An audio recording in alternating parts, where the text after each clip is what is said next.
thank you for staying with us on this election night. We are breaking down the results tonight and what they could mean for November with our guests, our experts. That's right. Joining us tonight, we have former Democratic candidate for U.S. Senate, Morgan Harper, and Republican strategist Ryan Stubenrausch. Ryan, we're going to begin with you. It was a big night for Bernie Moreno. So when we think about what's to come, how does this fuel the fight to get to November? Yeah, this was, I think, a little bit earlier night than some of the folks perhaps nationally thought. But Donald Trump is still king here in Ohio, and the endorsement, especially coming here in the last minute for the rally, I think sealed the deal by a lot. It looks like it's going to be a 14-point race. And so when we look at November, I think Ohio, Donald Trump's going to win, probably not quite by 14, but maybe by 10 points or more.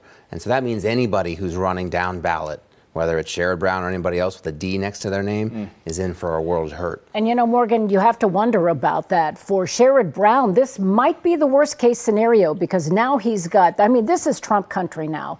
He has managed to survive the last election, even though Trump was in power then. So you've got to wonder, does Bernie Moreno, a Trump-backed candidate, does that spell doom for Sherrod Brown? I mean, for sure, there's no way that Bernie Moreno would have won this race without the support of Donald Trump.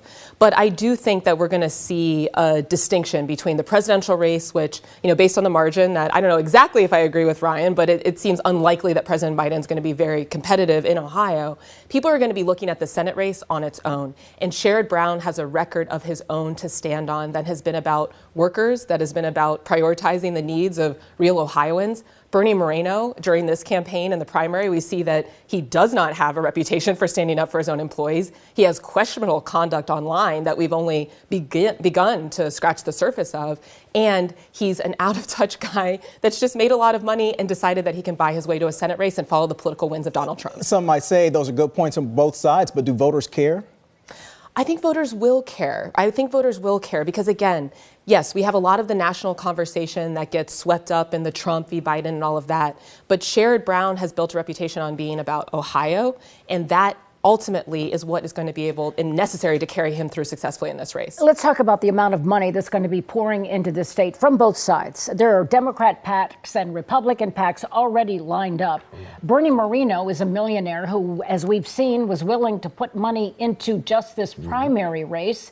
Will money be a factor? Because it seemed like it hurt Frank LaRose in the last few weeks. He ran out of money. You certainly don't want to be the guy without money when other people are spending 10 or 15 million. I think we saw $50 million in both inside and outside spending on this Senate race.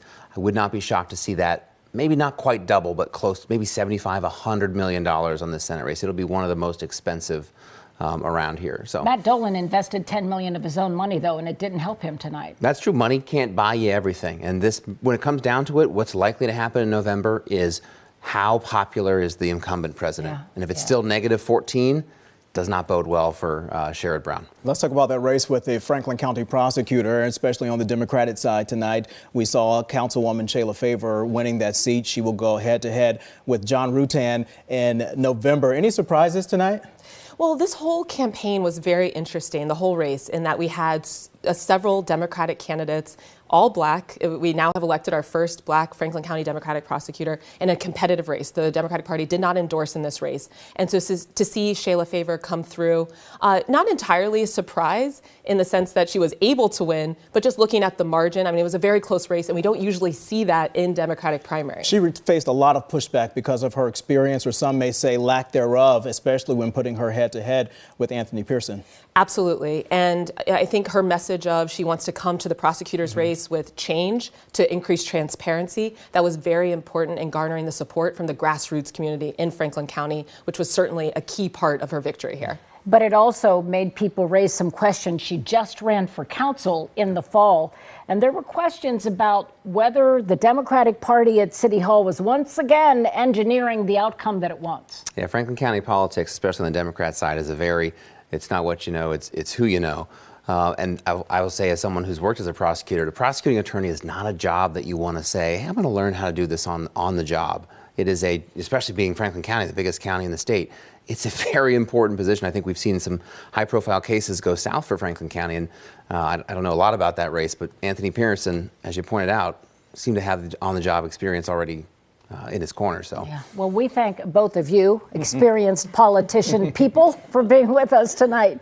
We really do appreciate it. Thanks for having us. And NBC4, of course, is your local election headquarters. We will have all the results running for you from the Senate primary to school levies on our website, NBC4i.com.